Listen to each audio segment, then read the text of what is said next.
Hi everyone, Mike here, and in this video we're going to talk about the Asus EeeBook X205, which is a brand new compact laptop selling for only $200. There are a few other notebooks that go for around the same amount of money these days, like the Acer Chromebooks for instance. But this one comes with Windows 8.1, and that allows it to run most of the software you're already familiar with from your other computers. Well, at least to some extent, as the X205 is not a power horse, not by far. It's meant for light everyday activities. It can handle browsing between a couple of different tabs, watching video content and listening to music, editing some texts and maybe some pictures as well. It can run Microsoft's Office suite and software like Adobe Photoshop if you want to. Just make sure you're not going to ask too much out of it, as it will choke easily if pushed. And that's because this EeeBook is built on a low-power, high-efficiency hardware platform, with an Intel Z3740D processor bundled with 2GB of RAM and 32GB of storage, which can actually become a problem quite fast. The thing is, you're not left with a lot of spare space after having Windows installed, so Asus definitely had to cut the corner here to meet the low price tag. And that leaves you with two options. Either use the included cloud storage space offered for free in Asus's web storage environment, or expand the storage space with the help of a microSD card.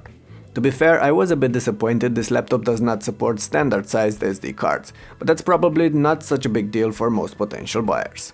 Overall though, the X205 is a fairly capable little fellow, and it can do a lot of things for you. The daily experience is enhanced by the loud and punchy speakers placed on the belly, but towards the front of the chassis, and by the fact that this runs completely noiseless, since it houses no fans and no moving parts inside. The typing experience is held by a fairly good keyboard. The keys are firm and offer decent travel and feedback, but they do feel a bit cheap to touch. And besides these, the layout is vertically cramped, as Asus opted for shorter rectangular keys and not the square keys I was expecting. That was done in order to leave room for a spacious palm rest and an oversized trackpad, which I do appreciate. In everyday use though, the latter proved occasionally erratic and moody, although it worked alright most of the time. Even so, this is one of the few aspects where the X205 needs extra tweaking. Luckily, the jumpy cursor is usually a software problem and could, at least in theory, be addressed by future driver updates. Okay, now let's get a few steps back and have a wider look at this thing. It weighs just under 1 kilo, which is about 2.1 pounds.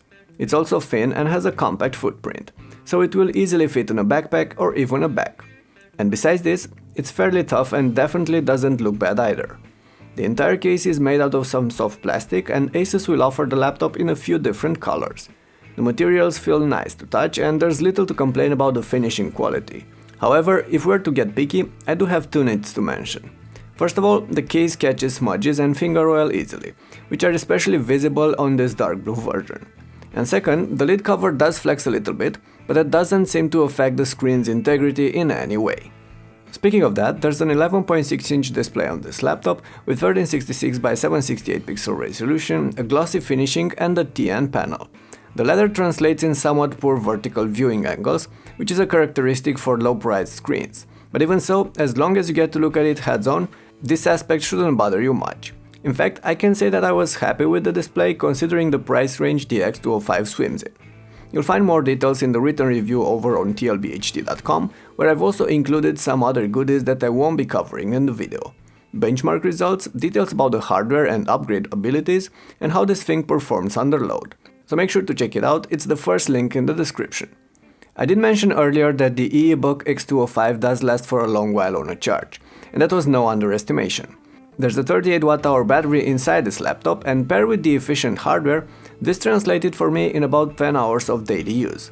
On top of that, the laptop can last in standby for weeks, and Intel's always connected ability will make sure that all your updates and emails are waiting for you the moment you decide to bring this one out of sleep. So, at the end of the day, Asus actually did a great job with the X205, which checks most of the right boxes. After using it for the last week, there's a single thing that occasionally annoyed me: the trackpad. I was also not very happy with the microSD and micro-HDMI slots, the limited storage space and the fingerprint magnet case, but these are definitely not deal breakers. And that's about it, there's only that little to complain about a $200 laptop. That's why I believe this thing can be a solid travel companion, especially since it's light, sturdy and lasts for a long while on each charge. It will also do good as a laptop for kids and school, because it's so affordable that you won't mind as much if it gets dropped or it breaks. And last but not least, it could be an option for anyone looking for a small, inexpensive computer that runs Windows and all the compatible software. Just make sure you understand what the Atom platform inside this X205 can do and what it can't, and adjust your expectations accordingly. Otherwise, it might prove too slow. But if you do plan on using it for light daily tasks, there's in my opinion no other more capable mini laptop you can buy brand new for $200 these days. Not even a Chromebook. So there you have it. These were my impressions of the Asus EeeBook X205.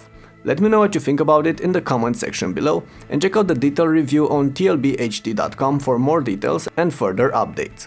For now, thanks for watching, hope you enjoyed this, and I'll catch you later.